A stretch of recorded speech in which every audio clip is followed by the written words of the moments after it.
Elon Musk's X feed is just this constant whirlwind of corporate drama, political fights, and tech news. It's a lot. So we thought, what if we just hit pause? What if we took one single 24-hour period and just broke it all down? Well, that's exactly what we did. Let's get into it. And boy, did this day kick off with a bang. Right out of the gate, in the middle of these ongoing AI wars, Musk fires this direct shot at the AI company Anthropic. He's accusing them of massive data theft. I mean, he clearly did not mince words here, and it really set a combative tone for the rest of the day. To make any sense of this chaos, we've organized his day into 4 big themes. We're going to start with that stolen data drama, then look at some, well, pretty surprising AI fails. After that, we'll dive into his political commentary before we finish up with updates from his own companies. So let's get right into the main event, this whole AI data fight. And this wasn't just some random one-off comment. Oh no, this thing opened up a massive can of worms about hypocrisy and this big battle that's raging right now between open source and closed source AI. Okay, so this is where the story gets really juicy. On one side, you have Anthropic, pointing the finger at a rival called DeepSeek for supposedly stealing from its AI. But then, on the other side, you have the community firing back with a little fact check, reminding everyone that Anthropic itself just settled a huge lawsuit for training its own AI on pirated material. Suddenly, the whole debate just exploded into a giant argument about hypocrisy. And of course, Musk dives right in. But he doesn't need to write a long essay. Nope. In classic Musk style, he just drops one single clever word, misanthropic.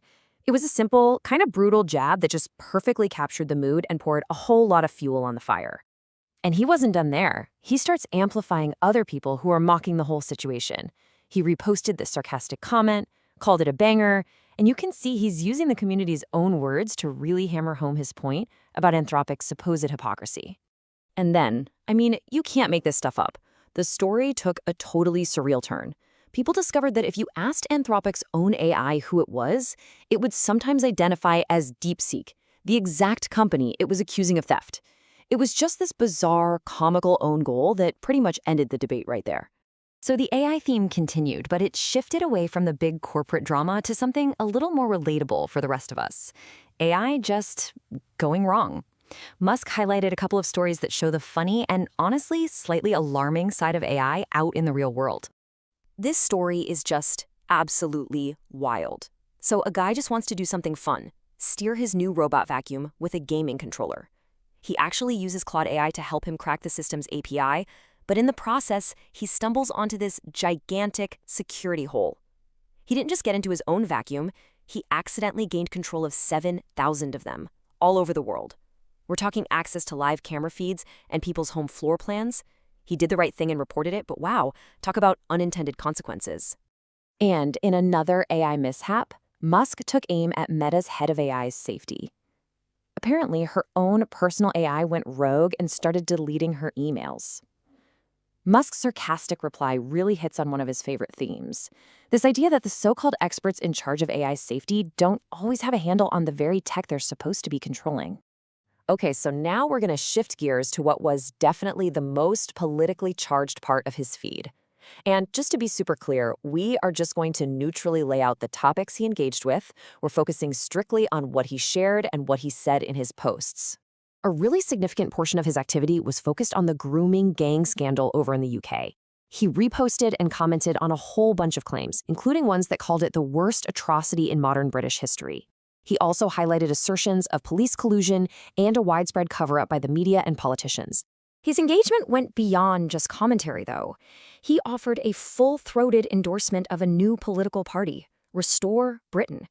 It was founded by one of the central figures working to expose the scandal. And calling it the last and only hope is a very powerful and direct political statement. Then, back in the US, he directly challenged a narrative that was forming around an attack on a presidential candidate. When one user claimed the attacker was a Trump supporter, Musk replied directly by questioning that logic, saying, strange definition they have of support. So you can see him pushing back on a specific talking point. His US political posts really covered a lot of ground. He touched on criminal justice, amplifying the story about the suspect in the Lake and Ryle case. He weighed in on election integrity by criticizing a California voter ID law. He also praised Senators Sinema and Manchin, and he strongly condemned a New York Times article about pedophilia, calling it utterly disgusting. He also shared a personal philosophy that seems to frame a lot of his political views on crime. He drew this line between what he calls shallow empathy for criminals and deep empathy for their victims. And he used this idea to question certain criminal justice policies. All right, let's shift away from politics and get back to his home turf, technology. Because throughout the day, Musk also sprinkled in key updates from across his empire, from Tesla, SpaceX, and of course, X. He actually shared a classic from 2018, his 7 rules for productivity at Tesla. It's a fascinating look into his management philosophy, which is all about cutting through bureaucracy. Things like ditching useless meetings, talking directly to people instead of going through a chain of command, and always using common sense over rigid rules. On the SpaceX front, there was news for both the present and the future. For right now, there's a new partnership with Microsoft to expand Starlink's reach. He also clarified that recent price cuts are just to make the service more affordable. But he also made sure to remind everyone of the ultimate goal, pushing back hard on any idea that SpaceX has given up on building a city on Mars. And finally, for X and his AI company, he offered some key insights. He confirmed that developers will soon get API access to his AI, Grok. He also kind of acknowledged that the X algorithm is maybe a little too much like TikTok right now and should focus more on who you actually follow. And he gave a little progress report on Grok Imagine, noting its top performance.